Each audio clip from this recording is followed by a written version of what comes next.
Boa noite a todos, boa noite a todas. São 19h32. Vamos ouvir o clamor dos pobres e o clamor da terra. Vocês não vão acreditar, hoje eu cheguei mais cedo em casa, 18 horas, sabe? Mas aí resolve uma coisa, resolve outra, resolve outra, resolve outra. Quando eu fui ver já era 19h31. Assim, na hora não deu tempo nem de tomar o cafezinho pré-live, mas meu amor me socorreu. Oi, Diane, boa noite. Paz e bem. O mozinho veio aqui, me socorreu com o cafezinho pré-live. Que eu costumo tomar um cafezinho antes da live, assim, até para melhorar a garganta, sabe? Então nós estamos aí. Hoje a Congregação do Verbo Divino faz 150 anos de existência. São os missionários do Verbo Divino. Oi, mozinho, boa noite, paz e bem. As irmãs do Espírito Santo. Tem o grupo dos leigos verbitas. Né? E a minha paróquia é uma paróquia de verbitas.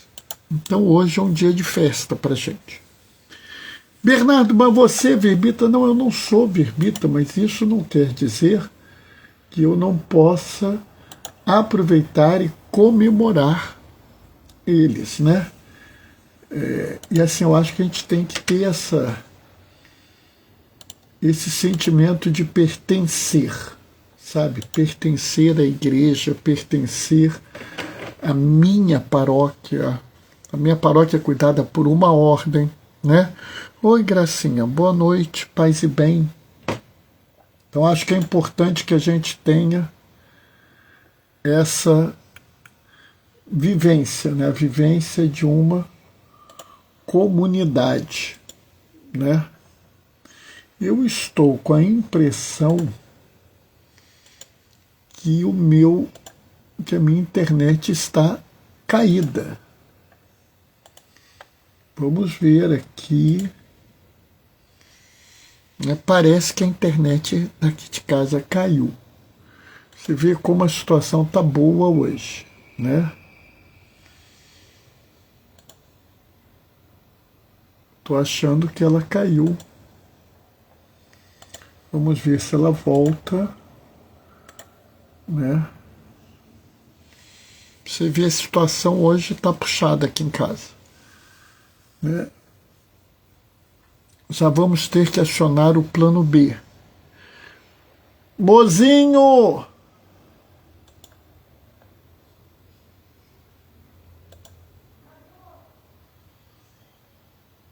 Traz a liturgia diária.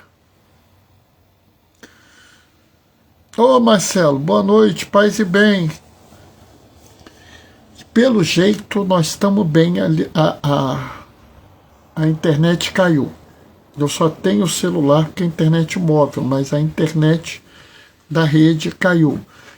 Liturgia diária, amor, porque sabe como é que é, né? Lá vamos nós, né? E eu com a minha cegueira habitual. Mas vamos nós. Eu vou fazer a leitura mais breve, porque como eu estou prejudicado pela falta de visão, a gente vai fazer a leitura mais breve, tá? O Senhor esteja convosco. Ele está no meio de nós. Proclamação do Evangelho de Jesus Cristo segundo Mateus. A origem de Jesus Cristo foi assim. Maria, sua mãe, estava prometida em casamento a José.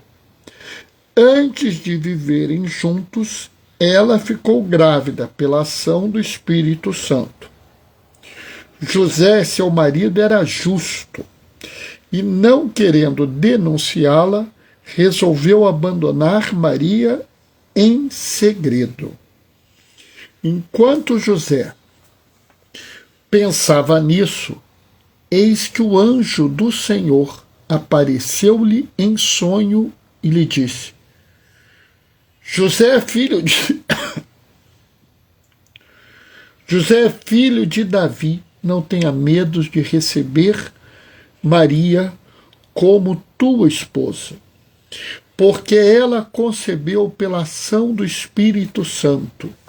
Ela dará à luz a um filho, e tu lhe darás o nome de Jesus, pois ele vai salvar o seu povo dos seus pecados. Tudo isso aconteceu para se cumprir o que o Senhor havia dito pelo profeta: eis que a virgem conceberá e dará à luz a um filho. Ele será chamado pelo nome de Emanuel, que significa Deus está conosco. Palavra da salvação. Enquanto eu estava lendo, entrou mais alguém aqui, o Chicamaru. Boa noite, paz e bem. Eu tenho quase certeza que você é a pessoa que eu me encontrei lá no Grito dos Excluídos ontem. Eu estou certo? Me diga aí. Pessoal, como vocês viram, hoje deu um monte de confusão. Eu me atrasei, a internet não funciona, eu tive que puxar aqui a liturgia diária. Paz e bem, sou eu mesmo. Oh, que felicidade te ver aqui, rapaz. Que bom. Sabe, mas é bom. É bom para vocês verem que a vida de quem segue Jesus não é uma vida tranquila. E é bom também para vocês verem como é bom a gente viver numa família, né? Eu precisei de ajuda, chamei pela minha esposa, ela veio aqui, me ajudou, e me ajudou mais do que eu previa, porque eu pedi a liturgia, ela já separou até o lugar onde eu tinha que ler. Mas eu acho que a gente pode aproveitar e ir mais além. Hoje nós estamos celebrando a Natividade de Nossa Senhora. E essa passagem, as leituras de hoje, tem uma série de informações e coisas que são importantes e que podem ter uma aplicação muito grande na sua vida. Na primeira leitura, na leitura da profecia de Miqueias, a gente ouve a seguinte frase: e tu, Belém de Efrata, ou Belém de Judá, não é a menor das cidades, porque de ti sairá um grande líder. E aqui a gente já precisa fazer uma colocação. Belém era uma cidadezinha. Belém era uma vila. Sabe, a gente ouve assim, Belém, de onde saiu o rei Davi, de onde vai nascer o Salvador. A gente acha que é uma cidade fantástica. Belém é uma vila. Sabe, pessoal, eu falo o seguinte, eu trabalho no hospital, o meu hospital tem mais servidores do que a cidade de Belém tinha na época de Jesus. A rua que você mora deve ter mais pessoas do que a cidade de Belém na época que Jesus nasceu. A cidade de Belém, na época que Jesus nasceu, tinha em torno de 500 pessoas. Ou seja, era uma cidadezinha, era uma vila naquela época. Ela não tinha, aparentemente, nenhuma importância. Do mesmo jeito que a cidade onde estava Maria, Nazaré, era outra cidade absolutamente periférica. Era uma cidadezinha também, ninguém dava nada. Basta lembrar que um dos apóstolos, Barnabé, chega a dizer: de Belém, de Nazaré vai sair algo de bom? E nesse momento está entrando aqui o Alexandre Barbosa de Cristo. Boa noite, Alexandre, paz e bem. Sabe, pessoal, é inacreditável. Chega a ser um pouco chocante que Jesus tenha nascido numa cidadezinha que um profeta tem que avisar que não é a menor das cidades. E tenha vivido e sido conhecido de uma cidade que tinha uma fama tão ruim que se dizia assim, de lá não sai nada de bom. Mas isso é porque a gente continua pensando com a cabeça do mundo.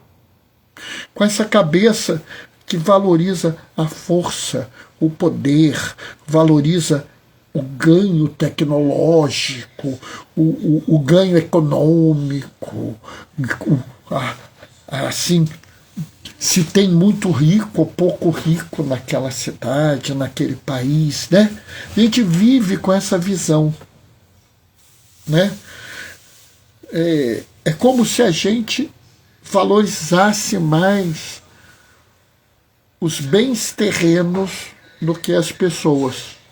É como se a gente desse mais importância ao ter do que ao ser, né? Quando deveria ser o oposto.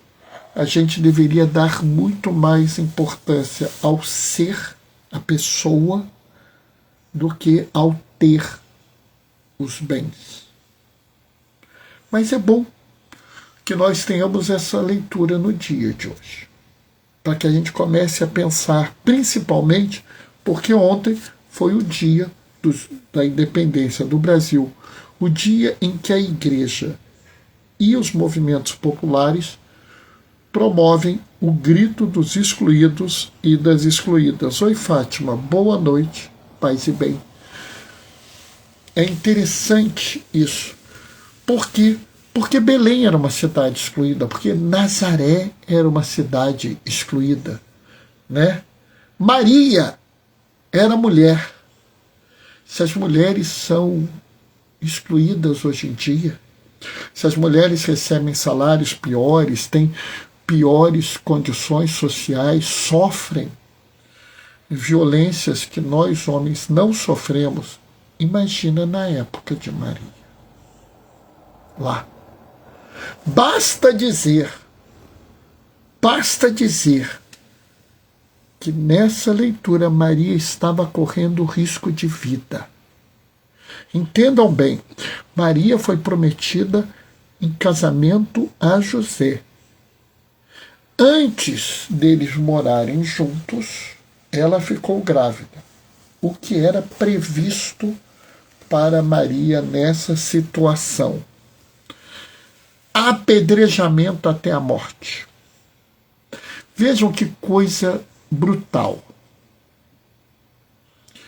Se um homem tem relações sexuais com uma mulher antes do casamento e ela fica grávida, você mata a mulher. Notam isso?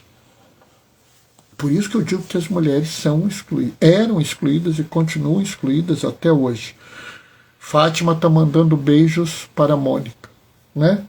É que nem hoje em dia se questiona a mãe solteira, mas o pai solteiro não se questiona. Notam isso? Mas surge uma diferença. Olha só que interessante. José, futuro esposo de Maria, é chamado de justo. É interessante porque ele não é chamado de santo, de profeta, de líder, de poderoso. Fátima está concordando comigo, verdade, diácono, que bom. Ele é chamado de justo. E entrou mais alguém aqui, CRC Matos, boa noite, paz e bem. Horas, que adjetivo importante neste momento onde eu estou discutindo a exclusão. Jesus é filho de um justo. E a justiça é garantir às pessoas as condições essenciais. Quando nós gritamos no grito dos excluídos, nós estamos agindo dentro da visão da igreja. Espera aí que a Fátima está dizendo que travou. Vamos ver se melhora. Eu estou com um problema na internet aqui em casa. Eu estou usando a internet do celular porque a internet da casa caiu. Vamos ver se melhorou. O que eu quero dizer com isso, pessoal? Deixando muito claro. Ser justo é seguir o plano de Deus. Na Bíblia, ser justo é aquele que segue o plano de Deus. E o plano de Deus é dar vida plena às pessoas. Deus não quer só a salvação da alma. Ele quer o cuidado com o corpo. Ele quer saúde, educação, trabalho, lazer, cultura e tudo de boa qualidade. Não é mais ou menos, não. Então, quem se liga ao plano de salvação tem que garantir as condições também. Aliás, Padre Zezinho fez um post uma vez que eu achei muito interessante, que ele fala assim: desde quando salvar o corpo não é salvar a alma? Interessante pensar nisso. Mas há ainda outras camadas, outras coisas que nós precisamos falar aqui. Por quê? Porque Miqueias é um profeta interessante. Porque Miqueias é um profeta rural. Havia profetas que eram profetas urbanos, como Isaías, como Elias, Jeremias. Mas havia outros que eram profetas rurais, eles eram da região rural. Miqueias, Amós, Baruque. Sabe, e os profetas rurais são diferentes dos profetas urbanos. Os profetas rurais colocam o dedo na ferida. Eles vão lá e falam mesmo. Eles não têm papa na língua. Se você lê Miqueias, você fica assustado. Miqueias vai lá, denuncia os religiosos, denuncia os profetas do templo, denuncia os militares, entendeu? Amós condena esse povo todo, não quer nem saber. Ele fala mesmo. Sabe, é bonito você ver essas pessoas, profetas, porque todo profeta, ele denuncia o mundo, o erro do mundo, e anuncia o reino de Deus. Mas esses profetas rurais, eles têm ali, eles vão lá e falam, mostram, eles não ficam de meia palavra, não. E o livro de Miqueias, você pode ler, até são 5 capítulos, não é muita coisa. Em outubro, leia o livro de Miqueias. Você vai ver o seguinte, que ele vai pegando pesado, pesado, pesado, você olha assim, caramba, não vai ter nada de bom aqui. Aí no 5º capítulo, ele anuncia que essa cidade periférica irá dar um líder, que irá cuidar e dominar Israel. Ele apacentará o povo. E aí você vê que a promessa desse líder é uma promessa diferente. Ele não está prometendo um líder militar, ele não está prometendo um guerreiro, um rei de poder, mas um pastor que apacenta as ovelhas, que cuida com carinho, que presta atenção. Enquanto pessoas no mundo querem líderes poderosos, fortes, com exércitos, com poder econômico, que mandam e desmandam no mundo, o profeta nos promete um líder que cuida do povo, que protege o povo, que ama as ovelhas. Não é um guerreiro, é um amante.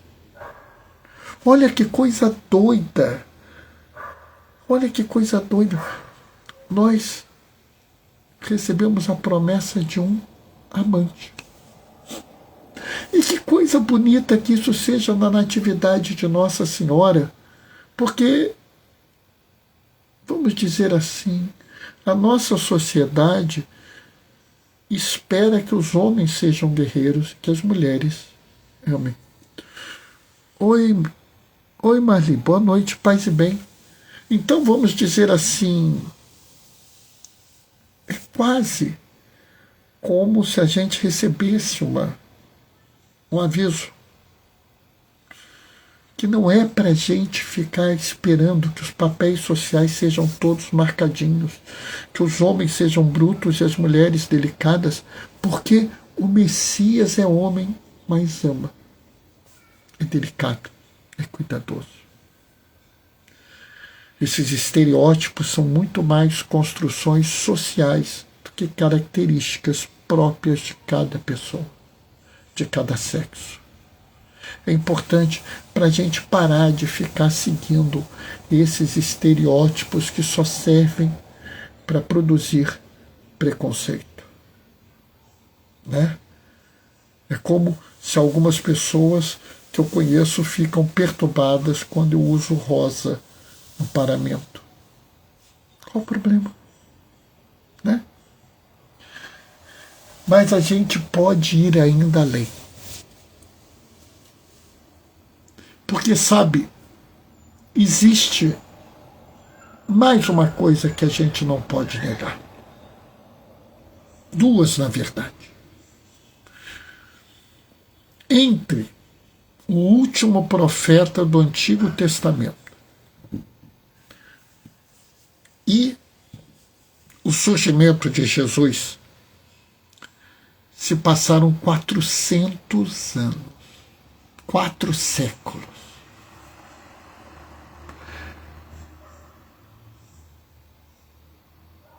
E ainda havia a esperança do Messias. O mais interessante é que muitos esperavam um Messias militar, um guerreiro, um príncipe, um monarca de Israel que levaria o reino de Israel a dominar o mundo.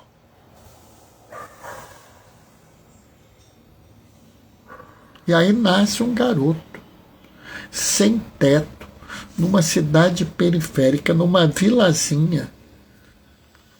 Ele nasce num estábulo, o berço dele é um coxo de comida. Esse garoto é perseguido pelo poder político da época e foge para o Egito. Ele é um palestino que tem que fugir para o Egito porque o rei de Israel está perseguindo ele. E, aliás, o rei de Israel, como não conseguia saber quem era ele, matou milhares de crianças palestinas. Ué, parece que é alguma coisa que eu ouvi no jornal outro dia, né? Estranho. Mas não parece algo que a gente ouviu no jornal outro dia? O governante de Israel matando milhares de crianças palestinas? Está faltando Amós, está faltando Miqueias, está faltando Baruque para denunciar esse mundo que utiliza da religião para fins mundanos, que lê a Bíblia com objetivo político. Nota? Mas o que será que tem a ver de mais importante ainda? É que havia um pequeno grupo de pessoas, lá nesse povo de excluídos e excluídas, desse povo que ninguém dava bola, e que é conhecido, que é citado na Bíblia como o resto de Israel. E aqui uma coisa profunda. Quando se fala de resto, está se falando de algo que é desprezível, algo que não vale nada. Ah, joga fora esse resto de comida. Ah, sobrou um resto aqui de papel. Ah, faz o quê? Joga no lixo. E quantas pessoas são tratadas como lixo no mundo?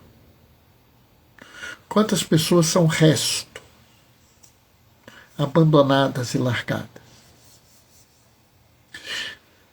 E o bonito é que a salvação de toda a humanidade não vem dos palácios, não vem dos quartéis, não vem dos grandes e poderosos. Ela surge no seio do resto de Israel, ali no meio dos excluídos e das excluídas. São elas e eles que vivem em pequenas cidades como Belém e Nazaré. Maria era uma mulher, já era excluída. Vivia em Nazaré, uma cidade excluída. Não tinha status nem posição social. Sabe, Maria fazia parte do resto de Israel. José também, José era carpinteiro, trabalhador braçal. Sabe, é belíssimo que a salvação da humanidade, que o Rei dos Reis, o Senhor dos Senhores, o pastor de toda a igreja e de todo o mundo, surja daqueles que são desprezados. E para nós, isso é uma lição e uma missão. É uma lição para a gente aprender que todo ser humano é digno. Toda ser humana é digna só por ser uma pessoa. São pessoas e são dignas e ninguém pode tirar a dignidade delas. Hoje, na Natividade de Maria, nós temos que nos comprometer com as pessoas e amar cada pessoa, não como se fosse o meu irmão ou a minha irmã, mas inspirados em Maria, amar cada pessoa como fosse seu filho ou sua filha, e apacentar cada pessoa como se fosse Jesus apacentando o seu reino. Por quê? Porque se não fosse o resto de Israel, aqueles desprezados, aqueles vulneráveis, aqueles marginalizados, não haveria Maria para dizer sim. Não haveria José, o justo, para se colocar numa posição que seria vexatória. Iam falar mal de José o resto da vida, mas ele estava disposto para defender a vida, para respeitar a dignidade de uma excluída. Socialmente falando, a história do nascimento de Jesus é um escândalo absoluto. Por quê? Porque as pessoas ainda preferem a grandeza, a força e o poder do que o cuidado, o amor e a misericórdia. E é nisso que eu chamo vocês a viverem hoje. O compromisso com os excluídos, com as excluídas, com os vulneráveis, com as pessoas em situação de perigo, com os sem teto, com os sem terra, com os desempregados, com os subempregados, com os idosos, com os que nascem, com os que estão nos orfanatos, nos asilos, nos hospitais, nos nossos irmãos forasteiros, nos pobres refugiados. Eles não estão aqui porque querem. Nos nossos irmãos imigrantes que precisam sair de sua terra natal para garantir seu sustento. Cuide deles como seus filhos e suas filhas. Ame-os como o pastor que apacenta as ovelhas. Eu sei que eu estou pedindo muito. Eu sei que é difícil, eu sei que é custoso, eu sei até que a gente se desespera ao ouvir essas coisas, eu sei. Mas não se esqueça do nome de Jesus, o Filho de Maria, Emanuel. Deus está conosco. E se Ele está conosco, nós não estamos sozinhos. Sigamos em frente. E vamos lá. Sei que nós não somos importantes, não somos fortes, não somos guerreiros, não somos líderes. Quem sabe nós não somos o resto de Israel? Hein? Quem sabe nós não estamos hoje como o resto do povo de Deus, comprometidos com a salvação, comprometidos com o projeto divino de trazer o reino dos céus à terra, de promover a saúde, a dignidade e a vida, reharmonizar o mundo com a Mãe Terra. Nosso caminho é difícil, mas Deus está conosco. Emmanuel. Amém? Ai, meu Deus do céu, 8h02. Passei muito do prazo hoje, mas é assim mesmo, eu já desisti de manter o meu prazo original nessa versão agora, o clamor da terra e dos pobres. Espero que vocês tenham gostado, espero que tenha valido a pena. Desculpa que eu não pus a chamada, mas hoje foi muito confuso o dia, né? Fátima está mandando amém com mãozinha de oração, obrigado. Né? Eu não tenho jeito para ser digital influencer não, tá? Mas se você gostou, né, compartilha com as pessoas, tá? Fátima, foi maravilhoso, Diácono Bernardo. Muito obrigado, Fátima, muito obrigado. Compartilha com as pessoas, alguém pode aproveitar, tá? Se você não gostou, você tem direito de não gostar. Se quiser, faz um comentário. Mesmo que fale mal, não tem problema nenhum, tá? Só faça assim, por favor, um pouco de respeito, né? Meu irmão que esteve comigo ontem, adorei, coraçãozinho. Que bom, cara, que bom, fico feliz. Diane está mandando amém. Fátima, é impossível não gostar das suas reflexões. Obrigado, Fátima, mas tem gente que me dá bronca. Né? Diane está dizendo muito bom. Bem, pessoal, eu vou desligar porque eu estou com esse problema de internet. Estou até com medo de cair essa live. Vou me despedir deixando a minha bênção. Tá? E hoje eu vou dar uma bênção pedindo a intercessão de duas pessoas, da Santíssima Virgem Maria e de Pier Giorgio Frassati, que foi canonizado ontem. Conheçam esse santo, ele é um santo muito especial, tá? Pessoa de família abastada que, em vez de ficar se preocupando em gastar o dinheiro dele, ter vida, prazer, felicidade, ele se preocupava com os irmãos pobres, tá? Ele foi chamado, inclusive, por João Paulo II do jovem das bem-aventuranças, porque, segundo ele tinha quase todas.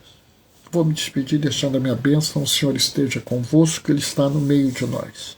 Por intercessão de Pier Giorgio Frassati, da Virgem Maria, desça sobre vós e permaneça para sempre a bênção do Deus Todo-Poderoso no amor, aquele que é Pai, Filho e Espírito Santo. Amanhã, às 19h30, a gente se vê. Até lá. Beijos e bênçãos.